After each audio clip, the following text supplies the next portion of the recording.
Perang drone terbesar, Ukraina serang Moskow dengan 300 drone. Rusia balas brutal. Bukti ditemukan, Cina diduga pemasok utama senjata Rusia. Putin ancam perusahaan barat, Microsoft dan Zoom terancam hengkang. Halo Sobat Pojok, berikut 3 berita terpopuler yang kami rangkum di channel YouTube Pojok Negeri Media.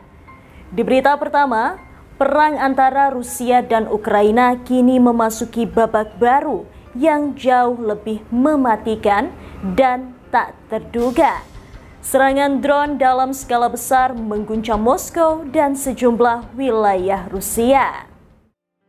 Perang antara Rusia dan Ukraina kini memasuki babak baru yang jauh lebih mematikan dan tak terduga.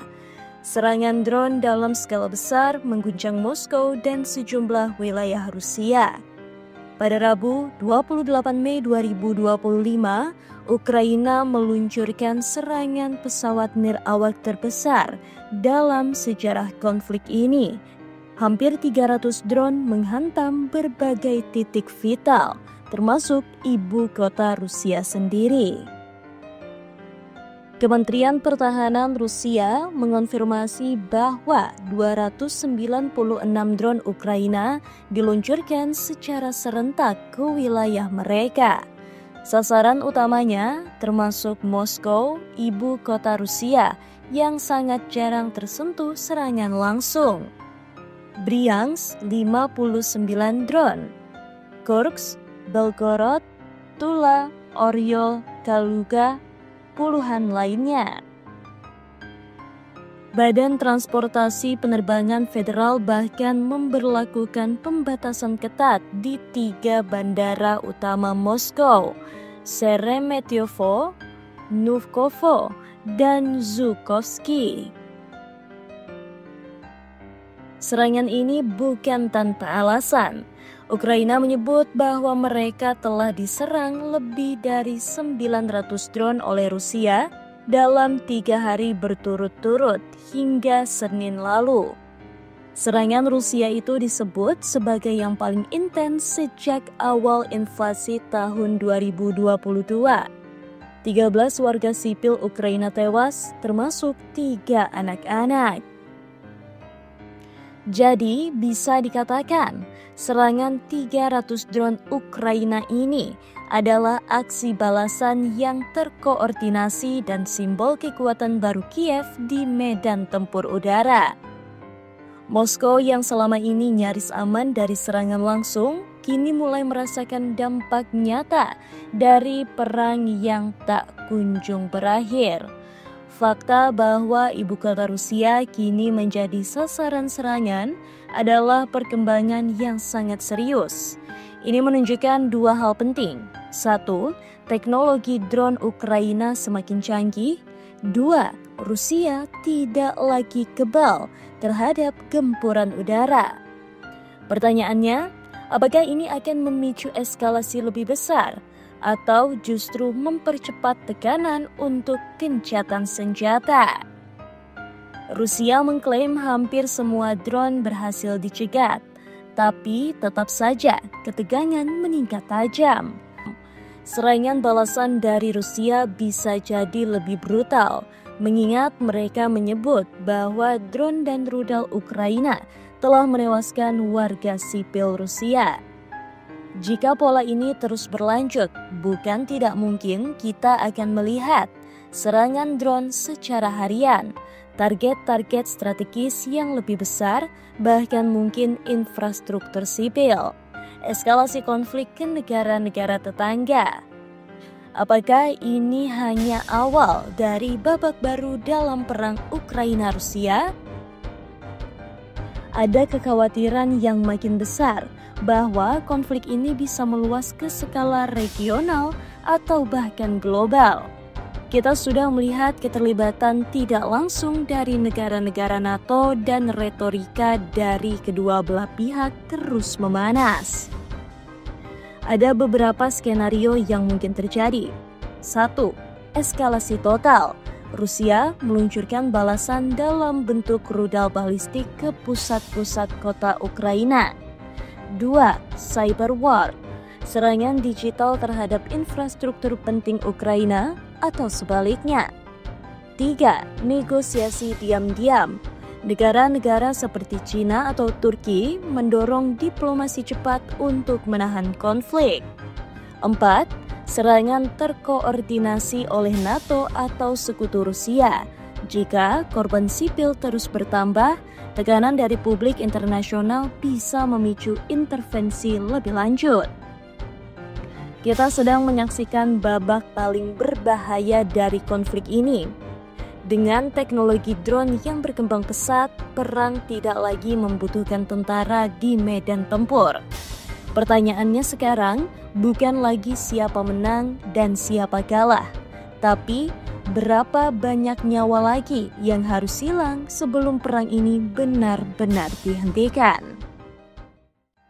Tudingan lama kini dikonfirmasi. Rusia menyatakan punya bukti kuat bahwa China diam-diam jadi tulang punggung industri senjata Rusia. Bukti-bukti menunjukkan keterlibatan langsung Beijing dalam mendukung mesin perang Moskow. Tudingan lama kini dikonfirmasi. Ukraina menyatakan punya bukti kuat bahwa China diam-diam jadi tulang punggung industri senjata Rusia. Bukti-bukti menunjukkan keterlibatan langsung Beijing dalam mendukung mesin perang Moskow. Kepala Dinas Intelijen Ukraina, Oleh Ivashchenko, mengungkap bahwa China memasok material dan peralatan penting untuk 20 pabrik militer Rusia.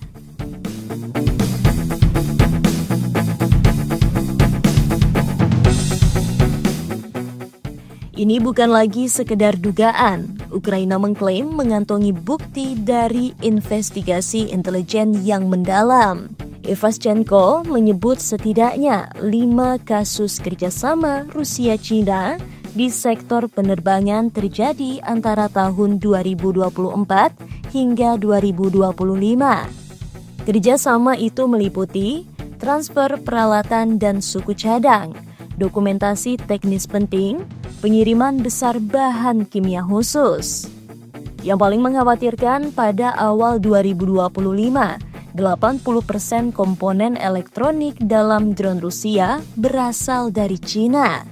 Ini mengindikasikan bahwa Beijing memiliki peran vital dalam kemampuan serangan udara Moskow, terutama lewat drone yang digunakan dalam invasi ke Ukraina. Meskipun tudingan ini semakin kuat, pemerintah China tetap membantah bahwa mereka mendukung Rusia secara militer. Beijing berulang kali menyatakan bahwa mereka bersikap netral dalam konflik Ukraina, hanya melakukan kerjasama perdagangan damai, tidak menyediakan senjata atau komponen militer ke Moskow. Namun, data yang dimiliki Ukraina berkata lain.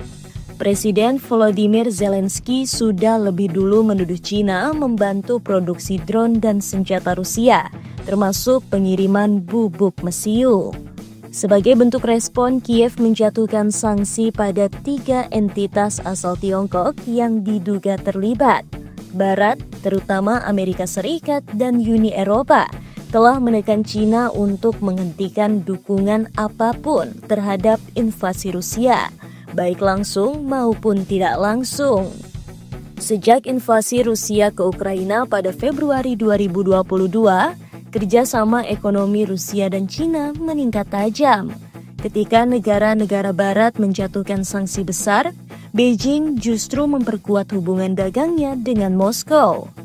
Pertanyaannya kini, apakah kerjasama itu sudah melampaui batas dan berubah menjadi dukungan militer tersembunyi? Jika tudingan Ukraina terbukti benar secara global, maka China beresiko mendapat sanksi sekunder dari Barat, merusak citra netralitasnya di panggung internasional, memicu ketegangan baru dengan Amerika Serikat dan sekutunya.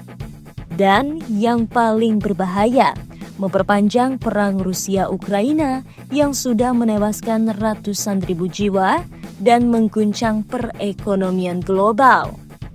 Apakah China benar-benar terlibat dalam mendukung perang Rusia? Ataukah ini hanya strategi propaganda perang dari Ukraina? Yang jelas, dunia semakin dekat dengan garis merah ketika batas antara kerjasama ekonomi dan dukungan militer mulai kabur. Presiden Rusia Vladimir Putin kembali membuat pernyataan keras.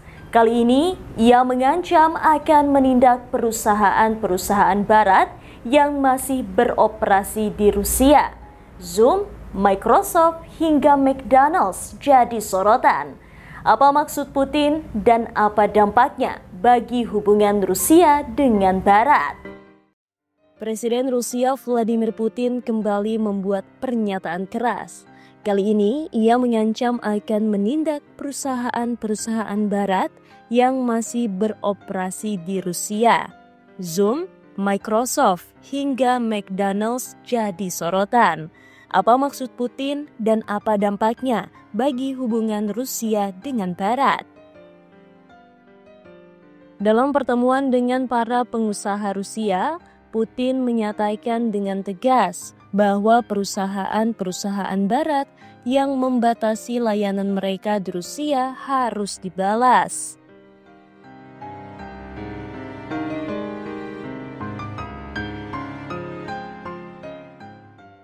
Pernyataan ini menyasar terutama pada perusahaan teknologi Amerika seperti Zoom dan Microsoft, yang saat ini hanya menyediakan layanan terbatas di Rusia sejak invasi ke Ukraina pada 2022. Sejak invasi besar-besaran Rusia ke Ukraina, banyak perusahaan Barat meninggalkan Rusia atau mengurangi operasionalnya drastis. Langkah ini sebagai respon atas sanksi ekonomi yang dijatuhkan negara-negara Barat terhadap Moskow. Namun menurut Putin, perusahaan-perusahaan ini justru memanfaatkan Rusia lalu meninggalkan negaranya ketika keadaan sulit.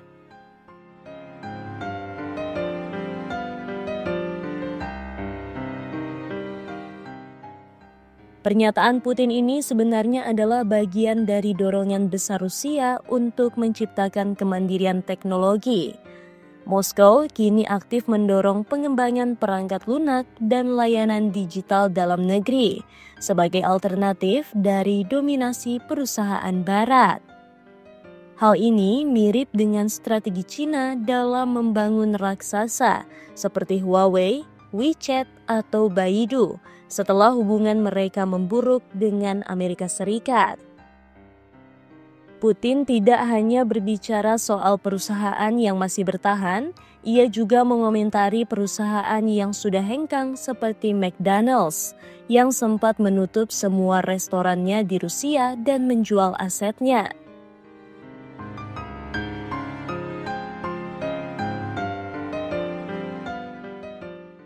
Pernyataan ini menegaskan bahwa Rusia tidak akan dengan mudah membuka pintu kembali untuk perusahaan-perusahaan yang sempat meninggalkan pasar Rusia. Meski suasana tegang, ada sinyal bahwa beberapa perusahaan Barat ingin kembali. Kepala Dana Kekayaan Negara Rusia, Kirill Dmitriev, menyebut telah menerima banyak permintaan dari perusahaan Amerika yang mempertimbangkan kembali beroperasi di Rusia. Namun, sejauh ini tidak ada pengumuman resmi dari perusahaan besar Barat terkait rencana tersebut. Sebagian bisnis mendapatkan opsi buyback, artinya mereka bisa membeli kembali aset mereka jika hubungan membaik di masa depan. Pertanyaan Putin ini bisa dibaca sebagai tekanan politik dua arah. Pertama, menakut-nakuti perusahaan asing agar patuh dengan kebijakan Rusia. Kedua, memotivasi sektor swasta domestik untuk cepat mengembangkan alternatif lokal.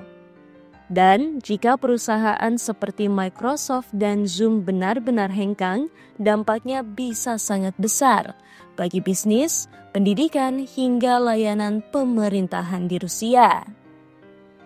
Di sisi lain, muncul juga spekulasi bahwa Trump mencoba melakukan riset hubungan dengan Moskow demi mendorong perdamaian di Ukraina. Namun langkah Putin yang justru mengancam perusahaan barat menunjukkan bahwa jalan menuju pemulihan hubungan belum mulus. Ketegangan tetap tinggi dan langkah bisnis masih dibayangi resiko politik yang besar. Dunia sedang berubah. Perusahaan-perusahaan global kini menghadapi dilema, ikut tekanan geopolitik atau mempertahankan pasar besar seperti Rusia. Sementara itu, Putin makin menunjukkan bahwa Rusia tak akan diam saja ditekan Barat dan siap membalas dengan caranya sendiri. Itu tadi 3 berita terpopuler di channel YouTube Pojok Negeri Media. Jangan lupa share, komen, dan subscribe channel kami.